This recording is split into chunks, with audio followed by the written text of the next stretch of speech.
नमस्कार. मधले काही दिवस व्हिडिओ करू शकलो नाही. प्रवासात आहे, पंढरपूरला आलो आहे, पंढरपूरची खेडी फिरून आणि काही गडबड होते आवाजात. ते तांत्रिक गडबड आहे.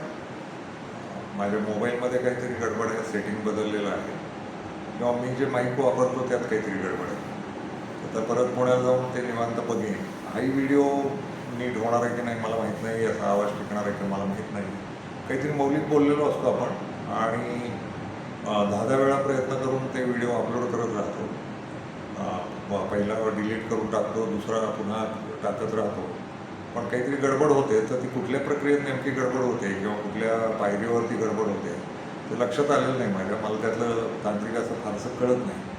त्यामुळं फार मोठ्या मनानं क्षमा मागायची आहे की हे चूक होती आहे आणि ती दुरुस्त झाल्यावर मग काही नीट करून व्यवस्थापन करून घेईन त्याचं हळूहळू. बऱ्याच गोष्टी अडखळत चाललेल्या आहेत आणि आजचाही हा व्हिडिओ जर काही गडबड झाली तर ते कळवा. मी डिलीट करणे एवढाच एक मार्ग राहतो, कारण मला गॅलरीमध्ये त्या व्हिडिओचे आवाज येत राहतात, अगदी चांगले येत राहतात. मी त्यातलं नॉईज काढतो वगैरे सगळं आहे. पण मग ते कुठंतरी एका टप्प्यावर काहीतरी गडबड होते, ती माझ्याकडनंच होत असेल आणि मग महत्त्वाचे संवाद जातात, भोवतीचे आवाजही घेतात माईक. तेही आताही एक AC चालू आहे इथं, त्याचा आवाज येत असावा कदाचित. तर ते मी बघीन आता व्हिडिओ केल्यावर. आणि पुन्हा आणखी एक होतं की आपण त्या अर्थानं फरडे वक्ते किंवा फार चलाख वक्ते वगैरे नसल्यामुळं गोंधळ असं होतं की मला जे बोललो आहे आपण ते तसंच तसं आठवेल याची शाश्वती नसते. मी त्याच विषयावर परत नव्यानं बोलू शकतो आणि नवंच बोलतो. त्यामुळे गोंधळ होतो. नवं बोलतो म्हणजे मुद्दे तेच असतात, मेंदूतले तत्त्वज्ञानाचे मुद्दे तेच असतात, ते ठाम असतात, पण त्याच्या भोवतीची जी भाषा आहे. आणि आणखी एक होतं आता लक्षात येतं की आपण इतकं दीर्घ बडबडतो, काही व्हिडिओ अक्षरशः तासाचे होतात. तर ते सगळं परत बोलणं ही पण कठीण गोष्ट होऊन बसते आणि ते त्या वेळेत होणं वगैरे ते अवघड होऊन बसतं. तर ती आहेच आहे आणि कंटाळा येतो, थकवा येतो. आता आयुष्यावर बडबडलो खूप आणि हे सांगण्याचं कारण असं आहे की या समस्या आहेत, मराठीत त्याला प्रॉब्लेम म्हणतात. तर ते आठवत होतं. आज मी काही ठिकाणी फिरून आलो, खेडी फिरलो इथली आणि बघत आलो आणि डोक्यात एक वाक्य येत राहिलं. काही माणसं आठवत राहिली आयुष्यात आलेली आणि जवळची माणसं काही. तर आणि माणसं बोलत राहतात, भेटत राहतात, आपल्या समस्या सांगत राहतात. मराठीत त्याला प्रॉब्लेम म्हणतात. प्रॉब्लेम सांगत राहतात आणि आपण आपल्याला सुचतील ती उत्तरं देत राहतो. पण एक वाक्य तयार झालं आता येताना आणि ते खूप जुनं आहे. खूप पूर्वीच्या काळी एकदा ते वाक्य शोधून ठेवलं होतं की काही समस्या नसणं हीच आमची समस्या आहे, किंवा काही समस्या नसणं हीच माझी समस्या आहे, किंवा काही समस्या नसणं हीच माझ्या घराची समस्या आहे. मराठीत बोलायचं ठरलं तर काही प्रॉब्लेम नाही हाच आमचा प्रॉब्लेम आहे. तर काही प्रॉब्लेम नसणं हे काही लोकांच्या दृष्टीनं प्रॉब्लेमच असतो.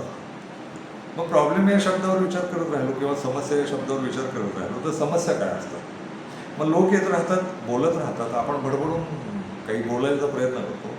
आपल्या भारतीयांचं एक महत्त्वाचं वैशिष्ट्य माझ्या लक्षात आलं आहे किंवा जगभरची माणसाचा माणूस पण कशात आहे सांगतात. कुणी काही समस्या मांडत असेल, ती अर्धवट मांडत असेल, त्रोटक मांडत असेल, पूर्ण मांडत असेल, आपल्याला त्यातलं काही कळो न कळो माणसं त्या दुसऱ्या माणसाला दिलासा देण्यासाठी त्याच्या समस्येवर बोलायला लागतात आणि जमतील तशी त्यांच्या जगण्यातली, त्यांच्या अनुभवातली किंवा त्यांच्या अकलेतली उत्तरं द्यायला लागतात. हे माणसाचं खूप मोठं थोर माणूस पण वाटतं मला. मग त्या समस्येचं होणार काय. बऱ्याचदा माणसं होतं असं की समस्या सांगत नाही, घुसमटत राहतात, घुटमळत राहतात, आतल्या पिडत राहतात स्वतःला मनातल्या मनात आणि कधी समस्या व्यक्तच करत नाहीत. तर या सगळ्या आयुष्य गेलं असल्या पद्धतीच्या समस्या ऐकण्यात. आपल्याला अक्कल आहे की नाही याचा विचार न करता लोकांना सल्ले देणे की असं करा तसं करा. आणि खूप समस्या असतात माणसाच्या. तर समस्या नाहीत असं माणूसच नाही. म्हणजे मला तर जाणवतं आता मी एवढं फिरल्यानंतर, एवढी माणसं आयुष्यात भेटल्यानंतर की प्रत्येक श्वास ही समस्याच आहे की काय, किंवा श्वास चालू असणं हीच समस्या आहे की, किंवा श्वास नियमित चालू आहेत आणि चांगले चालू आहेत हीच समस्या आहे की काय माणसाची. तर माणसं खूप साऱ्या समस्या स्वतःच्या मनातही उभ्या करतात, प्रत्यक्षातही उभ्याच राहतात त्या. पण समस्यांना उत्तरं असतात की नाही, तर माणसं चाचपडत राहतात आणि समस्यांना उत्तरं नाही सापडली की निराश होतात. मी माझं धाकटं मूल गमावलं. मी हे सांगत आलो की या जगात कुठल्याही समस्या नव्या नसतात. एकही समस्या नवी नाही. मानवी आयुष्यातली एकही समस्या नवी नाही. मुळात मानवी आयुष्य समस्यांचं असावं हे एका अर्थानं आपल्याला मान्यच असतं. आपल्या प्रत्येकाला वाटत असतं की आपल्या आयुष्यात कुठलीही समस्या नको आणि आपण अगदीच अशा मऊसूद रस्त्यानं सहज कुठल्याही अडथळा न येता आयुष्याचा प्रवास करावा. पण तसं होत नाही. माणसं माणसांच्या जगण्यातले अडथळा करतात आणि समस्या उभ्या राहतात. माणसं हीच माणसांच्या जगण्यातली समस्या असतात. एकमेकांना त्रास देत राहतात, एकमेकांना पिडत राहतात किंवा एकमेकांच्या समोर ठामपणे अडथळा म्हणून उभे राहतात आणि दोन माणसांचं कधीच नाही पटत. कुठल्याच दोन माणसांचं एकमेकांशी कधीच नाही पटत. पटवून घेत राहतात माणसं, कारण जगण्याच्या गरजा असतात. पण जेव्हा पटत नाही ना, तेव्हा समस्या निर्माण होते. तर मी माझं मूल गमावलं म्हणालो, तर मी त्यालाही ते सांगत आलो होतो की तू या जगात जगण्यात कुठल्याही समस्या नसतात आणि प्रत्येक समस्येचं उत्तर आहे. जर समस्या मानवी असेल, माणसांच्याच पातळीची असेल, तर मानवीच जगात त्याची उत्तरं असतात. समस्यांना उत्तरं असतातच. पण खूप लोक एका ठिकाणी समस्या सुटत नाही, तर तो जो त्यांच्या आयुष्यातला क्षण आहे ना बिकट, त्या समस्या सुटत नाही असं त्यांच्या मेंदूत घट्ट होऊन बसतं, ते दाट होऊन बसतं, टणक होऊन बसतं आणि त्या क्षणी ते चुकीचा निर्णय घेतात आणि समस्या सोडवण्याचा मार्ग म्हणजे आत्महत्या करतात. माझ्या धाकट्या रेबूनं आत्महत्या केली. त्याला सांगत शिकवत आलो होतो, पण त्यांना त्या मेंदूत असेलच कधीतरी कुठल्या तरी क्षणी की समस्येला उत्तर नाही आणि त्यांना आत्महत्या केली. माणसं समस्या सुटत नाही म्हटल्यानंतर एकमेकांशी भांडत पण राहतात. समस्या सोडवण्यासाठी भांडण होत राहतात. दोन मेंदूंचा झगडा म्हणजे भांडण. दोन मेंदूंचं एकमेकांशी न पटणं म्हणजे भांडण. भांडण का करतं माणूस, तर त्याच्या मेंदूत समस्या झाली आहे दुसऱ्याबद्दल, त्याच्याही मेंदूत समस्या झाली आहे पहिल्याबद्दल. ती दोन माणसं एकत्र येऊन भांडत राहतात. तर भांडण हे समस्या सोडवायचं एक साधन असू शकतं. अर्थात भांडण वाईट असतं. भांडण ही विकृत गोष्ट आहे. भांडण करूच नाही माणसाने, शांत राहावं आणि समस्या सोडवायच्या असतील ना, तर समोर बसून गप्पा मारून सोडवले पाहिजेत असं वाटतं. शांत चर्चा करू, शांत मुद्द्यांचा एकेका उलगडा करू. पण माणसांना समस्या सोडवण्याची उतावळी झालेली असते आणि त्यातनं भांडणं होतं. माणसांकडे फटकन इलाज असतात आणि दुसऱ्याला ते आवडले नसतात. किंवा मला असं वाटतं की मला जो मेंदू आहे तो एकमेव आहे, जगातला एकमेव आहे आणि माझ्याकडे सगळं शहाणपण आहे. तर मी म्हणतो ते दुसऱ्यानं ऐकलं पाहिजे. ही माझी स्वतःची समस्या आहे, हे लक्षात घ्या. माझा प्रॉब्लेम तो आहे. आपण दुसऱ्याचा मेंदू गृहीतच धरत नाही. त्याला काही कळत नाही आणि त्यानं माझं ऐकलं पाहिजे. ही माझी समस्या असू शकते, दुसऱ्याची नाही. आणि ही समस्या प्रत्येकाच्या मेंदूत आहे. यातनं समस्या निर्माण होतात आणि माणसांची भांडणं होतात. माणसांमध्ये मतभेद होतात. माणसं एकमेकांचा द्वेष करायला लागतात, तिरस्कार करायला लागतात. जगात जिथं जिथं भेद आहेत आणि जिथं जिथं मतभेद आहेत आणि जिथं जिथं भांडणं आहेत, तिथं मेंदूची समस्या हे लक्षात घ्या. माझा अधिकार चालला पाहिजे, माझं वर्चस्व चाललं पाहिजे, म्हणजे माझ्या मेंदूचंच ऐकलं गेलं पाहिजे दुसऱ्या मेंदूंनी. अशी तिथं गैरसमजाची सुरुवात होते माझ्यासारख्याच्या मेंदूत. तेव्हा दुसऱ्यांची भांडणं साहजिक आहेत. जिथं जिथं भांडणं आहे तिथं तिथं समस्या आहे. ती समस्या मेंदूची आहे. मेंदू शांत ठेवणं येतं, शांत ठेवता येणं, मेंदू विचारी असणं आणि मेंदूमध्ये ही ताकद असली पाहिजे की दुसऱ्याचा मेंदू समजून घेऊ, दुसऱ्याच्या मेंदूत काय चाललं आहे हे समजून घेऊ.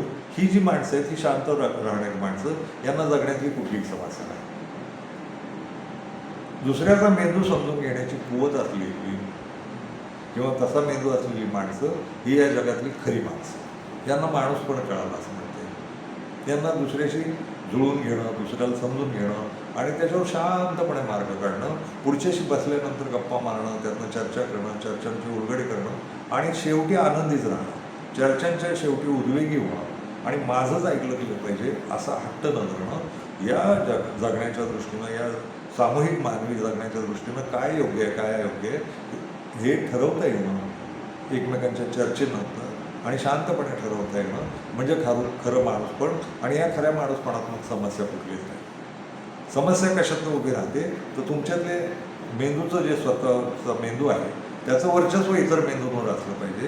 यातनं समस्या उभ्या राहतात सगळ्याच. आणि पुन्हा आणखी एक की मेंदूत होणारे गैरसमज हा सुद्धा स्वतःच्या समस्येचा भाग आहे. म्हणून मग आपला मेंदू हा फार भरवशाचा न गृहीत धरता दुसऱ्यांच्या मेंदूचा विचार घेणं ही एक प्रक्रिया समाजात आहे, मानवी समाजात आहे. मी जेव्हा माझा मेंदूला अडचणीत येईल ना तेव्हा सल्ले विचारले पाहिजेत आणि मग सल्ले द्यायला खूप लोक असतात भोवती आणि मग त्यातले जवळचे लोक असतील त्यांना ते विचारले पाहिजे. बऱ्याचदा माणसं आपल्या समस्या मांडायला घाबरतात. याचं खरं कारण त्यांना वाटतं ही समस्या आपल्यापुरतीच आहे, आपल्या एकट्याचीच आहे. अशी समस्या जगातल्या कोणाला नाही. आणि तुम्हाला एक सांगतो, 850 कोटी लोकसंख्या आहे जगाची आत्ता. तर 850 कोटींच्या समस्या जगभर एकसारख्याच आहेत. मूलभूत मानवी समस्या एकसारख्याच असतात, वैचारिक समस्या एकसारख्याच असतात. जगण्याच्या गरजा आणि जगण्याच्या समस्या या मूलभूतपणे एकसारख्याच असतात सगळ्या जगभर. त्यामुळे माणसं एकमेकांपासून तशी वेगळी नसतात. आणखी एक आहे, त्यातला दोष असा असू शकतो की मी ज्या समस्येत आहे तसं शेजारचा माणूसही त्याच समस्येचा असेल. एकमेकांना सल्ले देताना थोड्या चुकामाका होण्याची शक्यता आहे. पण ज्या दोन समस्या भोगणारी माणसं एकमेकांना आधारही देऊ शकतात असंही लक्षात येतं. एकाच समस्येतनं जाणारी दोन माणसं जे काही चाचपडत एकमेकांशी बोलत राहतील त्यातनं मार्गही काढू शकतात. पण बऱ्याचदा दोघेही त्या आंधळे मेंदूचे असतील आणि समस्येत घुटमळतच राहणारे असतील तर एकमेकांना आधार ठरू शकत नाही. तर एकमेकांना गोत्यातच आणणारे असू शकतात आणि चुकीची धाडसं करू शकतात. हे फार वाईट आहे. थोडक्यात समस्या नाहीत असा माणूस नाही, पण मग समस्यांना उत्तरं नाहीत असा या जगात अजिबात नाही. कुठल्याही समस्येला उत्तरच आहे. फक्त ते अयोग्य की योग्य असा एक मुद्दा येतो. तर अयोग्य काय काय आहे आणि योग्य काय काय आहे त्यात एक पुन्हा एक येतं की सामाजिक प्रश्न असतील किंवा सामाजिक दडपण असेल तर समाज काय म्हणेल अशी एक समस्या प्रत्येकाच्या मनात असते. गंमत अशी आहे की समाज म्हणतच असतो, तुम्ही काही व्हा, काही ना काही समाज म्हणतच असतो. समाज हीच एका अर्थानं समस्या असते. पण समाज हे एका अर्थानं त्याचं मराठीचं सांगायचं तर सोल्युशन पण असतं, उत्तर पण असतं. समस्येचं उत्तर समाजाचं आहे. समाज हीच समस्या आहे, पण समस्येचं उत्तर समाजाचं आहे. हे जरा तिढ्यासारखं आहे.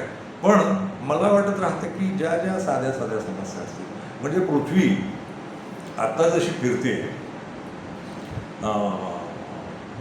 पश्चिमेकडून पूर्वेकडं, तर ही एकदा फिरवली पाहिजे उलटी आणि ती पूर्वेकडून पश्चिमेकडं फिरली पाहिजे. ही महानच समस्या आहे आणि ती सोडवता येणार आहे तर अवघड आहे. तर अशा समस्यांचा विचार करण्यापेक्षा आपल्या जगण्याच्या ज्या बारक्या समस्या आहेत त्याच्यासाठी इतरांचं मार्गदर्शन घेणं. आणि मग मी नेहमी सांगत राहतो, दोन गोष्टी खूप आधीपासून सांगत आलो आहे. त्या समस्या या शब्दाशी जोडून सांगतो. प्रत्येक घर, जेवढी 4-5 माणसं असतील, 10 माणसं असतील, हे दर दिवशी एकत्र बसणारं घर असलं पाहिजे. दर दिवशी जगातले बाकीचे सगळे विषय सोडून एकमेकांची चौकशी करणारं घर असलं पाहिजे. कोणाच्या मनात काय चालू आहे हे जाणून घेणारं घर असलं पाहिजे आणि सगळ्यांची मनं ऐकणारं घर असलं पाहिजे. सगळ्यांची मनं मांडायची संधी असलेलं घर असलं पाहिजे. ज्या घरात असं असेल की माझं मनात जे येतं ते बोलायची सोय आहे आणि सगळं काही असू शकेल, काही असू शकेल म्हणजे मानवी जगण्यातलं. तर घर आहे समजा 4 माणसांचं, 10 माणसांचं गृहीत धरा, सगळे बसले शांतपणे आणि एक एक माणूस बोलतोय आणि बाकीची 3 माणसं किंवा 9 माणसं ऐकतायत. आणि मग झालं की दुसऱ्याचं मन, तिसऱ्याचं मन, चौथ्याचं मन, प्रत्येकाच्या मनातलं उलगडत गेलं आणि ते 10चा राऊंड, त्या 10चं चक्र पूर्ण झालं, वर्तुळ पूर्ण झालं. त्याच्यानंतर आपोआप लक्षात येईल की समस्येचं उत्तर गवसतं म्हणून. एकमेकांची मनं जाणून घेणं ही मूळ समस्येच्या उत्तराची गोष्ट आहे. मन आणि जे मनात येईल ते खरं बोललं पाहिजे, ते एक आहे. म्हणजे वयात येणाऱ्या मुलांशी बोलताना लक्षात येतं ते काहीतरी दडवत आहेत आणि आईबाबाही त्यांच्यापासून काहीतरी दडवत आहेत. तर ही जी दडवादडवी आहे ना एकमेकांपासून, ती बहुधा लैंगिक विषयांची असते. तर त्यांना समस्या वाढतच जातं. त्यापेक्षा जेवढं कळेल तेवढं बोललंही माणसं, म्हणजे आई बाप, मुलं, 2 मुलं आहेत, एक मुलगी आणि एक मुलगा, असं आपण चौघांचं कुटुंब धरू. या चौघांच्या कुटुंबामध्ये मुलं आणि आई बाप एकमेकांशी लैंगिक बाबतीत बोलत राहिले, जे जमेल त्या भाषेत बोलत राहिले तर समस्या राहणार नाही. समस्येचं उत्तर या चौघांमध्ये सांगते. समस्या आहेत असं गृहीत धरलं तर त्याला उत्तरं आहेत हेही गृहीत धरावं लागेल. आणि उत्तरं कुठे आहेत तर माणसांमध्ये आहेत, तुमच्या मेंदूत आहे, तुमच्या मनात आहे. तर तुम्ही मन उलगडायला एक जागा असली पाहिजे आणि ती घरातलीच असली पाहिजे. बाहेर जाऊन उलगडं करण्यापेक्षा घरातले नातेवाईक, एकमेकांच्या रक्ताचे नातेवाईक एकत्र बसून कळवळ्यानं त्या समस्येचं उत्तर शोधू शकतात. फक्त समस्येवर बूड आपटणं हे जे प्रत्येक घरात दिसतं ती एक मोठी समस्या आहे आपल्या प्रत्येक घराची. काही समस्या वगैरे राहते. समजा मुलीचं लग्न नाही होत आहे किंवा मुलाचं लग्न होत नाही किंवा मुलाला किंवा मुलीला नोकरी नाही मिळत आहे, मार्गी नाही लागत आहे, किंवा मुलं किंवा मुली व्यसनी झाली आहेत, असल्या साध्या साध्या समस्या आहेत. या समस्यांना उत्तर आहे. उत्तर एकच आहे, घरानं गप्पा मारल्या पाहिजेत आणि एकमेकांना स्पर्शात घेतलं पाहिजे. एकमेकांचा स्पर्श करण्यापेक्षा चौघांनी एकमेकांना स्पर्श केला पाहिजे, मिठीत घेतलं पाहिजे आणि एकमेकांशी मायेनं, खऱ्या आपुलकीनं आणि खऱ्या उलगड्यानं बोललं पाहिजे.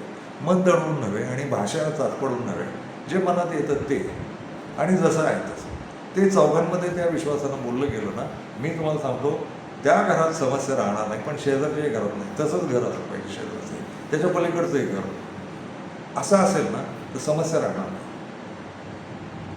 आणि मग याच्याशिवाय आणखी एक जमात आहे जी काही समस्या नाही म्हणून वैतागलेली असते. समस्याच नाही, काही कुछ प्रॉब्लेम नाही आहे, हमारा प्रॉब्लेम आहे, अशा पद्धतीचेही काही लोक असतात. आणि ते मग जास्ती पिसाळलेले किंवा एकमेकांना त्रास देणारे असतात. ज्यांच्या घरात फार समस्या नाही ते लोक भांडताना दिसतात. म्हणजे समस्या आहे म्हणून नाही माणसं एकमेकांशी भांडतात, पण समस्या नसेलच, काही मूलभूत प्रश्न सुटलेले असतील, अन्न पाणी निवाऱ्याचे प्रश्न, कपड्याचे प्रश्न, हे जर सुटलेले असतील ना, तर ही माणसं करमणूक म्हणून समस्या उभे करतात आणि समस्या नसणं ही समस्या होऊन बसते. आणि मग काहीतरी करमणूक पाहिजे म्हणून एकमेकांना छळत राहणं, एकमेकांना त्रास देत राहणं, एकमेकांची वैगुण्य काढणं, एकमेकांना घालून पाडून बोलणं, अपमान करणं, अशा पातळीवर येतात.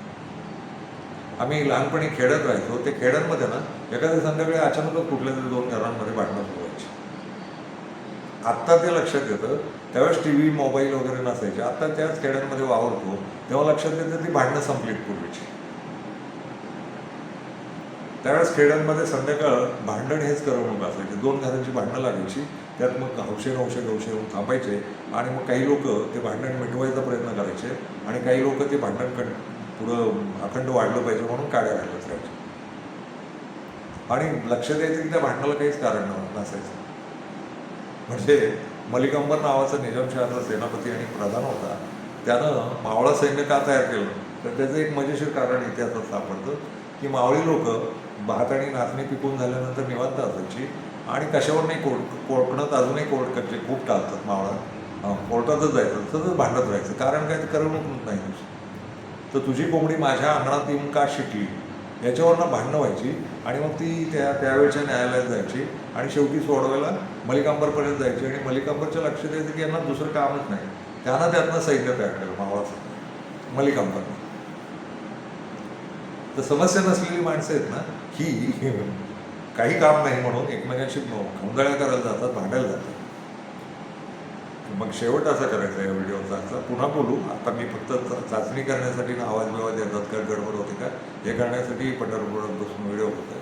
तर शेवट असा करता येईल या व्हिडिओचा की समस्या असणं हेच सुंदर आहे आयुष्य.